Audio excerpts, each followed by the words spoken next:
Hi hello నమస్తే. నేను Krishnanjaneyulu. 1995 September 1వ తేదీ ముఖ్యమంత్రిగా చంద్రబాబు నాయుడు ప్రమాణ స్వీకారం చేసిన మొదటి రోజు. ఇప్పటికీ 30 ఏళ్ళు.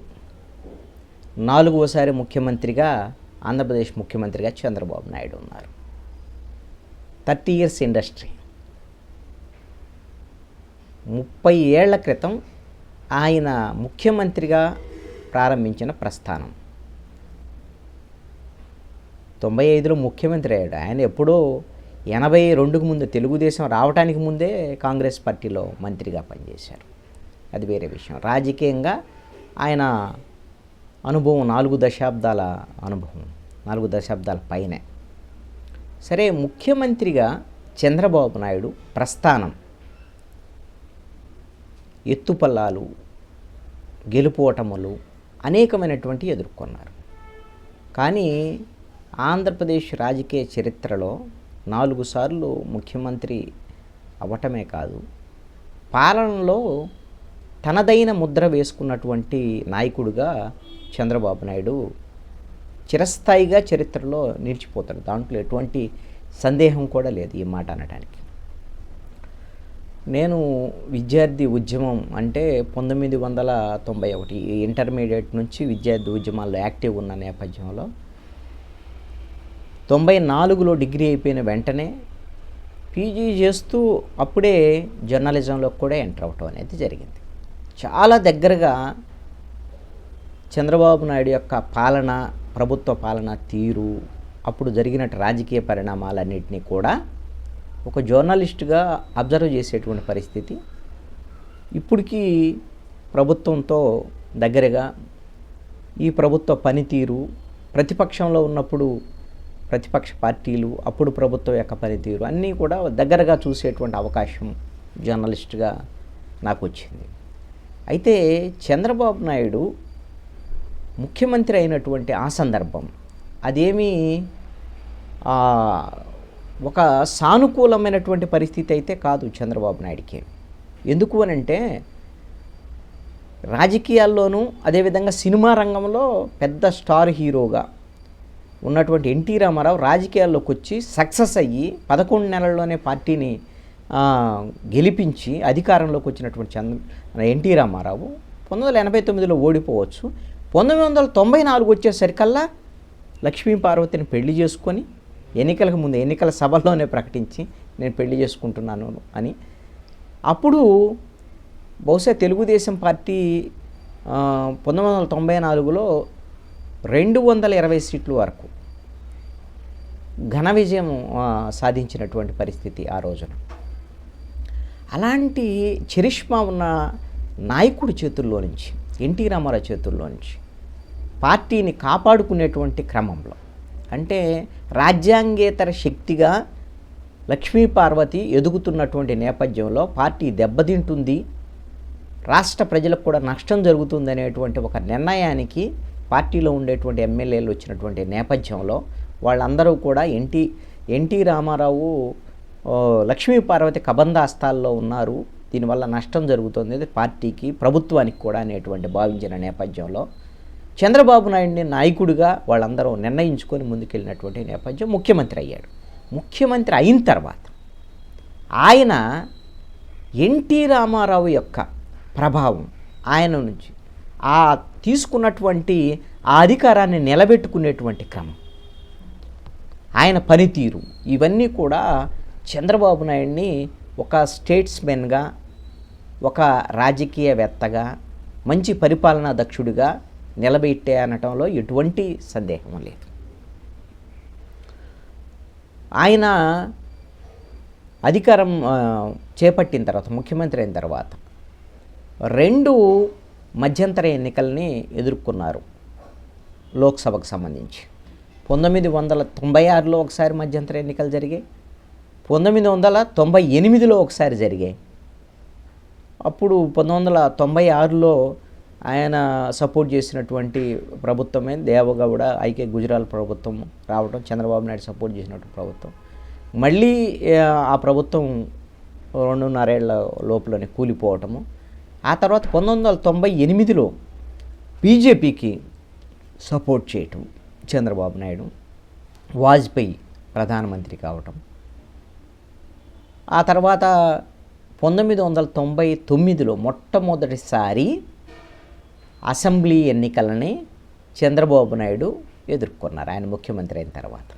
అప్పుడు బీజేపీతో కలిసి ఆయన ఎన్నికలకు వెళ్ళారు. అప్పుడు బీజేపీకి చాలా మంచి సానుకూలమైనటువంటి పరిస్థితులు కూడా వాజ్పేయి ప్రధానమంత్రి కావటము, అదేవిధంగా కేంద్ర ప్రభుత్వంలో చంద్రబాబు నాయుడికి మంచి పలుకుబడి ఉండటము, ఆయన ఎక్కడా పదవులు తీసుకోకపోవటము, కేవలము బాలయోగి లోక్సభ స్పీకర్గా, అదేవిధంగా అప్పుడు రాష్ట్రపతిగా ఏపీజే అబ్దుల్ కలాంని ఎంపిక చేయటం వెనక కూడా చంద్రబాబు నాయుడు వాజ్పేయితో మాట్లాడి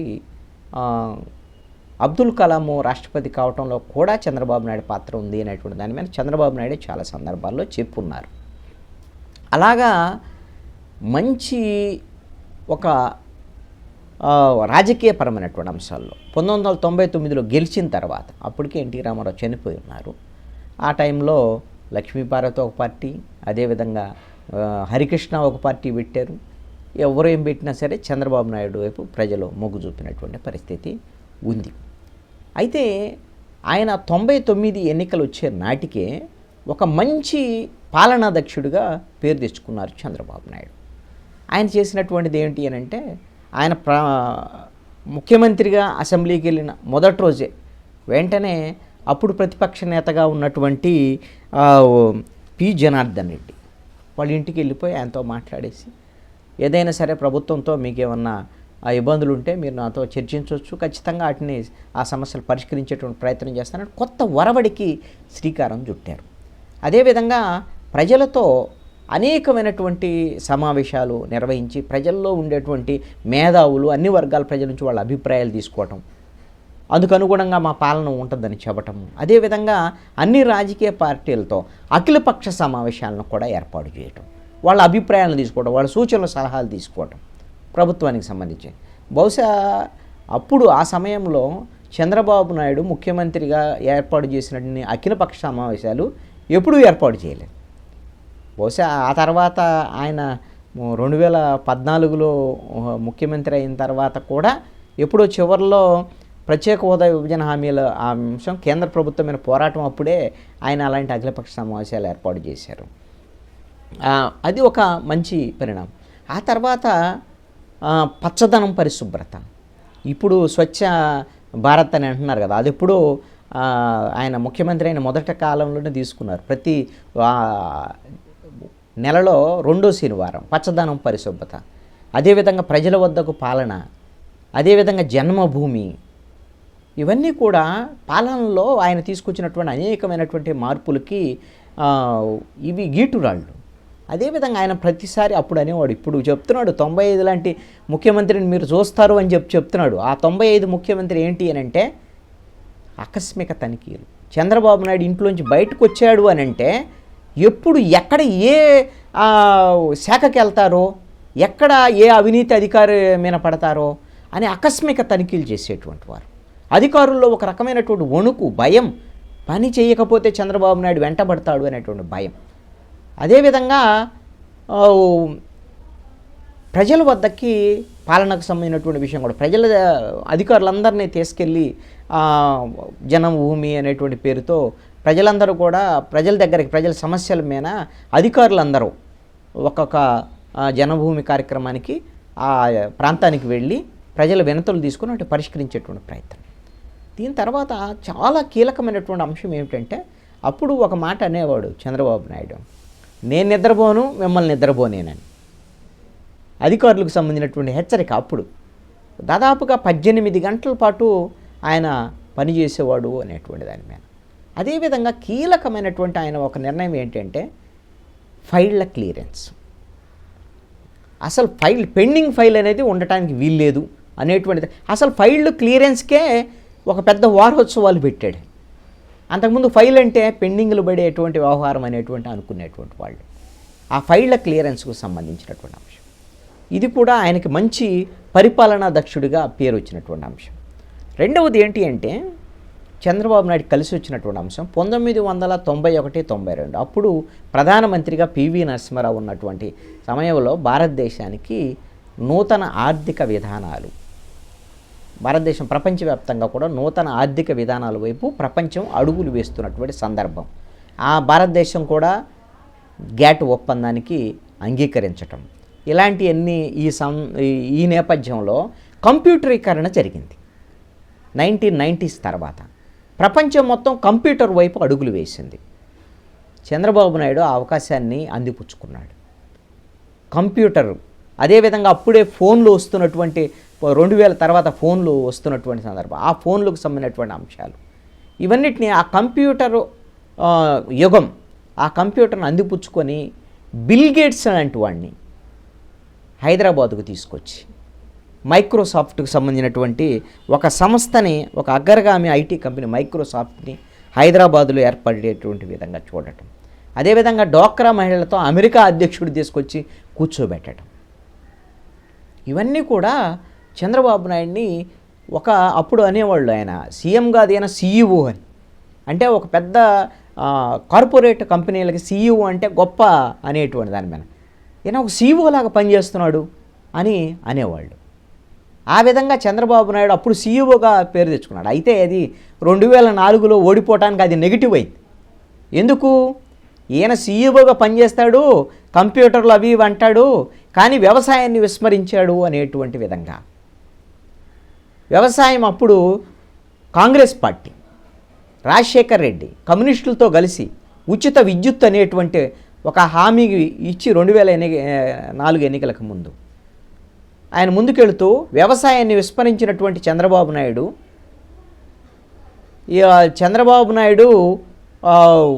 అధికారంలో ఉంటే విద్యుత్ సంక్షోభం ఉంది, రైతులు ఇబ్బందులు గురవుతున్నారని పెద్ద విద్యుత్ ఉద్యమం జరిగినటువంటి నేపథ్యం. అందుకనే 2004 ఎన్నికల్లో ఆయన సీఈఓ అన్న మాట ఎంత ఆయన పేరు తెచ్చిందో 2004 ఎన్నికల్లో ఓడిపోవటానికి రైతు వ్యతిరేక ప్రభుత్వం చంద్రబాబు నాయుడుదని అలాగనే ఆయనకి నెగిటివ్గా పనిచేసినటువంటి పరిస్థితి.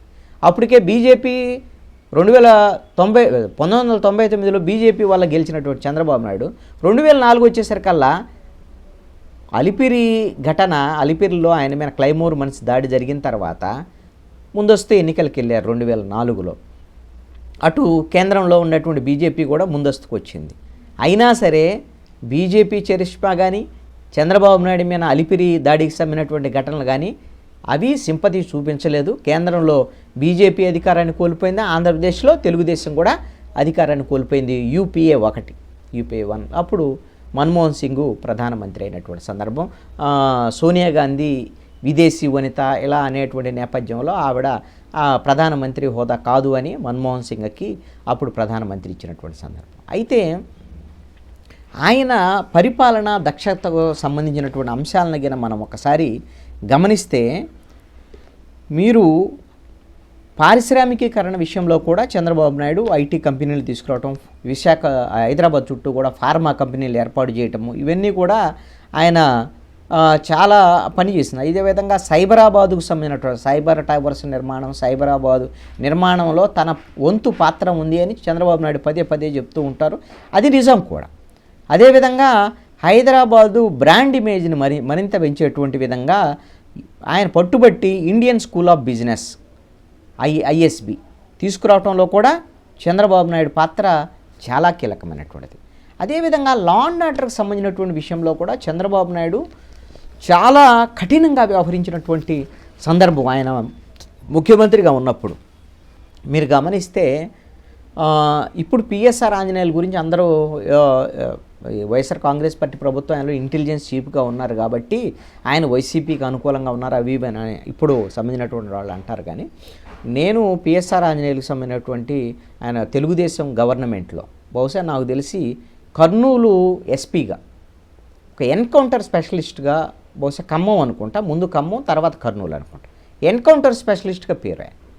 లా అండ్ ఆర్డర్ని ఎక్కడైనా సరే మొత్తము రౌడీ షీటర్లు కానీ శాంతి భద్రతకు విఘాతం కలిగించేటువంటి వాళ్ళందరినీ ఎన్కౌంటర్ స్పెషలిస్ట్గా పిఎస్ఆర్ ఆంజనేయులకి పేరు.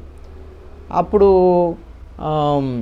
బాలసుబ్రహ్మణ్యం కానివ్వండి, ఇప్పుడు ఇంటెలిజెన్స్ చీఫ్గా ఉన్నటువంటి నడ్డా కానివ్వండి, రవిశంకర్ అయ్యన్నారు కూడా గుంటూరు ఎస్పీగా కూడా అప్పుడు చేశారు. ఇలాగా మీరు గమనిస్తే ఇప్పుడు మాచర్ల ఎమ్మెల్యే జూలకంటి బ్రహ్మారెడ్డి, జూలకంటి దుర్గాంబ 1999లో ఎమ్మెల్యే. దుర్గి మండలం ఆత్మకూరు దగ్గర కాంగ్రెస్ పార్టీకి సంబంధించినటువంటి వాళ్ళని పోలీస్ స్టేషన్కి వెళ్ళొస్తుంటే లారీతో గుద్ది చంపారు అనేటువంటి దాని మీద బహుశా 7 హత్యలు అనుకుంటావి. దాంట్లో బ్రహ్మారెడ్డి మీద ఆరోపణలు వచ్చాయి. అప్పుడు జూలకంటి దుర్గాంబ ఎమ్మెల్యే కొడుకు.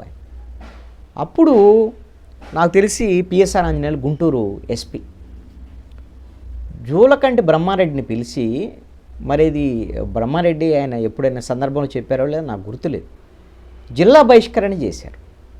ఒక అధికార పార్టీ, తెలుగుదేశం అధికార పార్టీ ఎమ్మెల్యే కొడుకు ఆ 7 హత్యలకు సంబంధించినటువంటి ఆరోపణలు ఎదుర్కొంటుంటే ఆయన జిల్లాలోకి రావడానికి వీల్లేదని బహిష్కరణ చేశారు. అలాంటి పోలీస్ ఆఫీసర్లకి చంద్రబాబు నాయుడు పూర్తి స్వేచ్ఛ ఇచ్చాడు ఆ రోజున, లా అండ్ ఆర్డర్ కాపాడేటువంటి విషయంలో కూడా. ఇక చంద్రబాబు నాయుడు విషయంలో పాజిటివ్ అంశాలు ఇవన్నీ, ఆయన మంచి రాజకీయవేత్తగా, అదేవిధంగా సీఎంగా కూడా మంచి పేరు తెచ్చుకున్నటువంటి దాంట్లో ఎటువంటి సందేహం లేదు. ఇప్పుడు కూడా ఈ 164 మంది ఎమ్మెల్యేలు గెలిచిన తర్వాత మరింత మంచి సీఎంగా, మంచి ప్రభుత్వంగా పేరు తెచ్చుకునేటువంటి ప్రయత్నాలు ఆయన ప్రారంభించారు. ఇది అప్రిషియేట్ చేసేటువంటి విషయం, ప్రజల నుంచి కూడా మన్ననలు వస్తుంది. ఆయన మీద ఉన్నటువంటి రాజకీయపరమైనటువంటి మిగతా అంశాల్లో వ్యతిరేకమైనటువంటి అంశాల విషయానికి వచ్చేసరికల్లా ఒకటి గమనిస్తే, ఆయన ఇప్పటి వరకు కూడా ఆయన ముఖ్యమంత్రి అయింది 95లో, 94లో ఎన్టీ రామారావు నాయకత్వంలో గెలిచిన తర్వాత 95లో ముఖ్యమంత్రి అయ్యారు. ఇప్పటికి ఇది 4వసారి ముఖ్యమంత్రి. ఆయన మిగతా 3 సార్లు ఎప్పుడైతే ముఖ్యమంత్రి అయ్యారో ఆ 3 సార్లు కూడా ఇతర పార్టీలతో కలిసి పోటీ చేసినప్పుడు మాత్రమే ఆయన గెలిచారు, సొంత బలంతో గెలవలేదు అనేటువంటిది ఆయన మీద ఉన్నటువంటి ఒక అపవాదం. 99లో బీజేపీతో కలిసి గెలిచారు, మరి 2004లో బీజేపీతో కలిశాడు, అయినా గెలవలేదు. 2009లో అయితే అసలు మహాకూటమే ఏర్పాటు చేశాడు. అప్పుడు టీఆర్ఎస్ వీళ్ళందరినీ కలుపుకొని ఏర్పాటు చేశాడు, గెలవలేదు. 2018లో తెలంగాణ ఎన్నికల్లో కాంగ్రెస్తో కూడా కలిసి పోటీ చేశారు, గెలవలేదు. 2019 వచ్చారు కల్లా 2018లో తెలంగాణ ఎన్నికల్లో కాంగ్రెస్తో కలిసి పోటీ చేశారు, ఓడిపోయారు. 2019 ఎన్నికల్లో ఆంధ్రప్రదేశ్లో ఆయన ఇండివిజువల్గా పోటీ చేశారు మొదటిసారి, ఘోరంగా ఓడిపోయారు. 24 అసెంబ్లీ స్థానాలకు మిగిలిపోయినటువంటి పరిస్థితి. మళ్ళీ 2024 వచ్చేసరికల్లా 23 సీట్లు వచ్చాయి 2019లో. 2024 ఎన్నికలు వచ్చేసరికల్లా తెలుగుదేశం, జనసేన, బీజేపీ కూటమి ఘన విజయం సాధించినట్టు. ఇది ఒక అపవాదు, ఇతర పార్టీలు లేకపోతే గెలవలేడు అనేటువంటి దాని మీద ఆయన మీద ఉన్నటువంటి ఒక అపవాదు. అదేవిధంగా చంద్రబాబు నాయుడు అంటే అసలు ఒక పథకం కూడా గుర్తురాదు, అసలు ఏమేమి సంక్షేమ పథకాలు చేశాడు అని జగన్మోహన్ రెడ్డి మాజీ ముఖ్యమంత్రి, ఆయన ముఖ్యమంత్రిగా ఉన్న సమయంలో అనేక సభల్లో ఈ మాట చెప్పేవాడు. ఏమి అంటే రాజశేఖర్ రెడ్డి అంటే ఆరోగ్యశ్రీ, అదేవిధంగా ఫీజు రియంబర్స్మెంట్ గుర్తొస్తాయి అనేవాడు. అదేవిధంగా ఎన్టీ రామారావు అంటే పక్కా ఇళ్ళు, 2 రూపాయలకే రేషన్ బియ్యం. చంద్రబాబు నాయుడు అంటే ఏముంది, అసలు ఏం పథకాలు గుర్తొస్తాయని విమర్శించేవాడు. అది తప్పు. ఎందుకు అని అంటే చంద్రబాబు నాయుడు అంటే ప్రజల వద్దకు పాలన,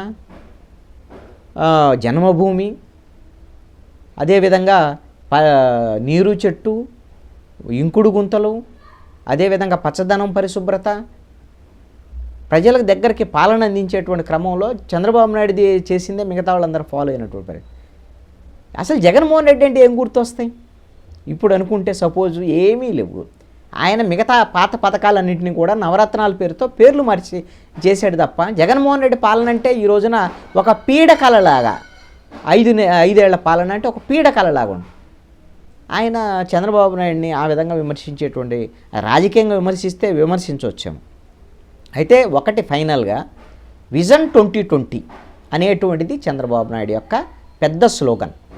గమ్మత్తు ఏమిటంటే ఆ విజన్ 2020 అనే సమయానికి, విజన్ 2020 వచ్చే సమయానికి చంద్రబాబు నాయుడు ఘోరంగా ఓడిపోయి మాజీ ముఖ్యమంత్రిగా మిగిలిపోయారు.